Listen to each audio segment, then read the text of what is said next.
Hello বন্ধুরা, আশা করি আপনারা সবাই ভালো আছেন, সুস্থ আছেন। আজকে আমি একটা খুব সিম্পল পদ্ধতিতে বাঁধাকপির রেসিপি দেখাবো। বাঁধাকপি আপনারা কম বেশি সবাই বাড়িতে বানিয়েছেন। তো আজকে আমি বাঁধাকপির রেসিপিটি বেঙ্গলি স্টাইলে কিভাবে বানাই তাহলে চলুন দেখে নিই।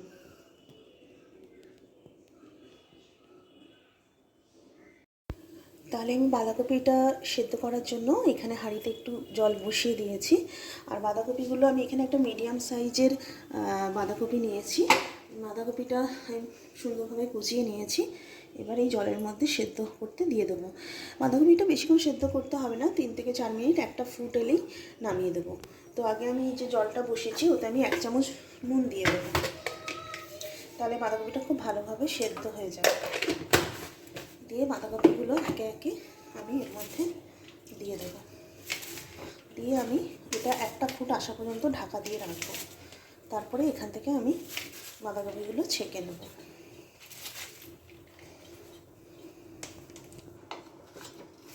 বাঁধাকপিগুলো এর মধ্যে দিয়ে দিলাম। এবার এটাকে আমি ঢাকা দিয়ে রাখবো। তো বন্ধুরা, বাঁধাকপিটা সেদ্ধ হতে হতে আমি এখানে কড়াইতে বাকি প্রিপারেশনটা করে নিই। তো আমি এখানে কড়াইতে তেল দিয়ে দিয়েছি। তেলটা গরম হওয়ার পরে আমি এখানে প্রথমে ফোড়ন দেব। তেলটা আমার গরম হয়ে গেছে। প্রথমে আমি একটা শুকনো লঙ্কা দিলাম, তারপরে তেজপাতা এবং তারপরে 5 ফোড়ন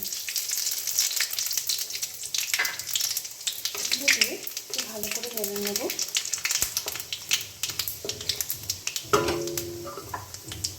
তারপরে এখানে আমি 3টে মিডিয়াম সাইজ আলু কেটে রেখেছি ডুমো ডুমো করে, এটা এবার এর মধ্যে দিয়ে দেবো।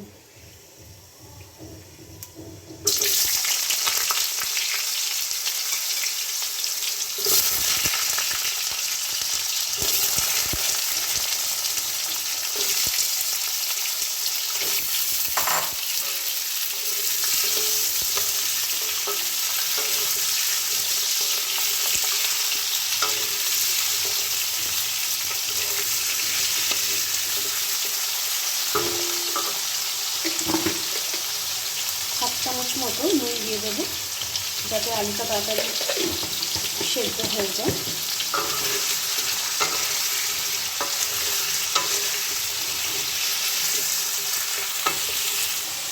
এদিকে আমার বাঁধাকপিটাও দেখুন 1টা ফুট চলে এসছে এবং এটা সেদ্ধ হয়ে গেছে। এই অবস্থায় এটা নামিয়ে নেব।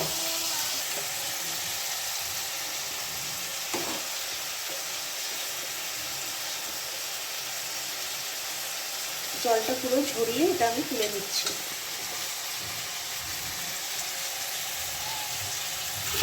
আলুটা আমার হালকা ভাজা হয়ে গেছে। এবার আমি এর মধ্যে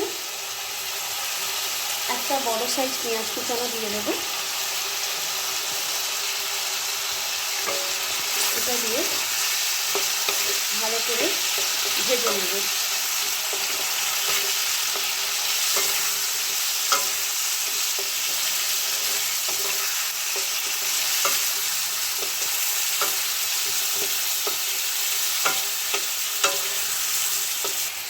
পেঁয়াজটা একটু ভাজা হওয়ার পরে এখানে আমি 1 চামচ রসুন বাটা দিয়ে দেবো। দিয়ে আবারও ভালো করে মিক্স করে নেব এবং ততক্ষণ ভাজতে থাকবো যতক্ষণ না পেঁয়াজ আর রসুনের কাঁচা গন্ধটা চলে যাচ্ছে।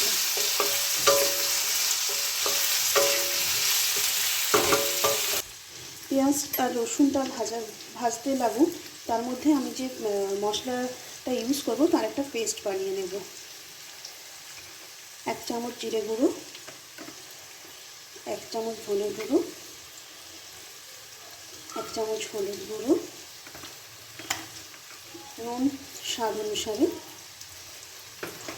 এবং 1 চামচ আদা বাটা। এগুলো সব আমি এখানে একটুখানি জল দিয়ে মিক্স করে নেব। জলটা কিন্তু উষ্ণ গরম জল হলে খুব ভালো হয়।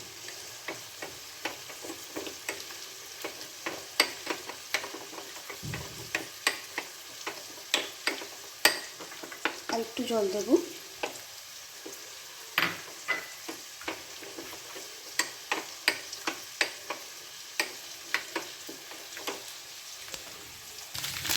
আর বন্ধুরা এখানে আমি 1 চামচ কাশ্মীরি লঙ্কা গুঁড়ো অ্যাড করে দেব, দিয়ে এটাকে ভালো করে মিক্স করে নেব। আমার পেঁয়াজ, রসুন আর আলুটা অলমোস্ট ভাজা হয়ে গেছে এবং এর যে কাঁচা গন্ধটাও কিন্তু চলে গিয়ে একটা সুন্দর গন্ধ বেরোচ্ছে। এরকম অবস্থায় আমি একটা টমেটো কুচি দিয়ে দেবো।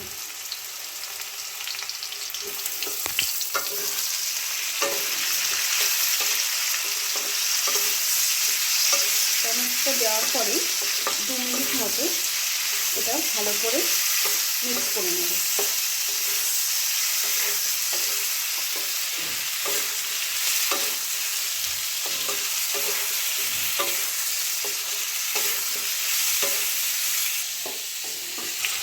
দু মিনিট পরে আমি যে মশলার পেস্টটা বানিয়েছিলাম এবার সেটা এর মধ্যে দিয়ে দেবো।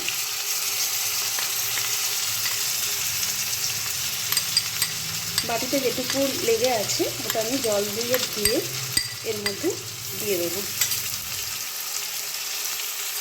মশলা ধোয়া জলটা দিয়ে দিলাম। এবার কিন্তু এই মশলা দিয়ে পুরো ব্যাপারটাই কিন্তু ভালো করে কষাতে হবে।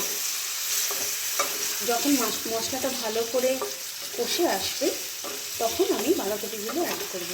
তো মশলাটাকে আমি ভালো করে কষিয়ে নেব এবং কষাতে কষাতেই আমার আলুটা কিন্তু ভালো মতো সেদ্ধ হয়েই যাবে।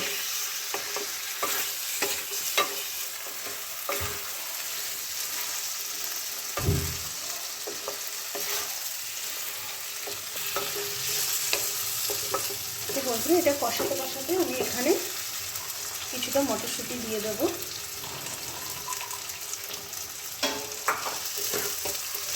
মটরশুঁটিটা দিয়ে 1 থেকে 1.5 মিনিট আবার কষিয়ে নেব।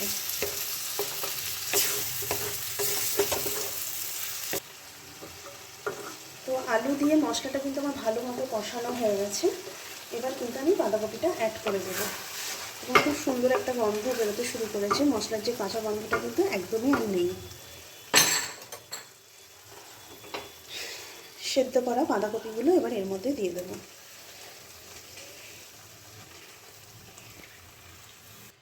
এবং বাঁধাকপি দিয়ে ভালো করে এটা মিক্স করে নেব। যেহেতু বাঁধাকপিটা সেদ্ধ করে নিয়েছি সেহেতু কিন্তু খুব বেশি আর টাইম লাগবে না। আলুটাও আমার প্রায় অলমোস্ট 70 to 80% হয়ে গেছে। এটা দিয়ে একটু কষিয়ে নেব এবং যদি প্রয়োজন হয় তাহলে আমি জল অ্যাড করব, আদারওয়াইজ এখানে আমার জল অ্যাড করার প্রয়োজন হবে না, কারণ বাঁধাকপি থেকেও কিন্তু একটা জল রিলিজ হয়। যদি আমি জলটা ভালো করে ছেঁকে নিয়েছি। ভালোভাবে মিশে যায় এবং মশলাগুলো যাতে ভালোভাবে সব কিছুর সাথে মিশে যায় এবং টেস্টটা যাতে আরও ভালো হয়, আমি 5 মিনিটের জন্য ঢাকা দিয়ে দেবো। তো বন্ধুরা 5 মিনিট পরে আমি ঢাকাটা খুলে নেব। দেখুন অলরেডি কিন্তু বাঁধাকপি থেকে একটা জল বেরোতে শুরু করেছে এবং আমার বাঁধাকপির আলু অলমোস্ট সেদ্ধ হয়ে গেছে। এবার আমি এর মধ্যে 1/2 চামচ মতো চিনি দেব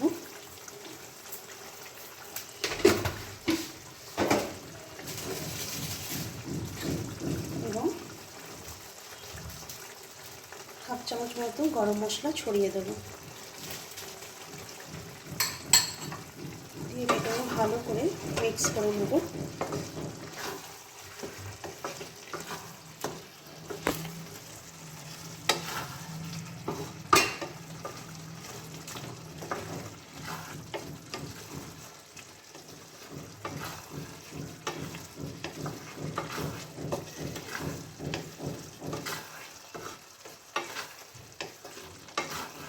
এবং ঢাকা দিয়ে আবারও 5 মিনিটের জন্য এটা আমি মিডিয়াম ফ্লেমে রেখে দেবো। তো বন্ধুরা 5 মিনিট পরে আমি ঢাকাটা খুলে নেব। দেখুন আমার যেটুকু জল ছিল সেটা কিন্তু পুরো টেনে গেছে এবং এটা কিন্তু একদমই তৈরি হয়ে গেছে। তো এবার এটা আপনাদেরকে আমি সার্ভ করে দেখাবো। আমার চ্যানেলটি যদি ভালো লাগে আর নতুন নতুন রেসিপি দেখতে চান তাহলে অবশ্যই আমার চ্যানেলটাকে লাইক অ্যান্ড সাবস্ক্রাইব করে দেবেন। আপনারা মাম্পিস কিচেনে আরও নতুন নতুন সুন্দর সুন্দর রেসিপি দেখতে পাবেন। Please support me. আজকের মতো টাটা, বাই বাই।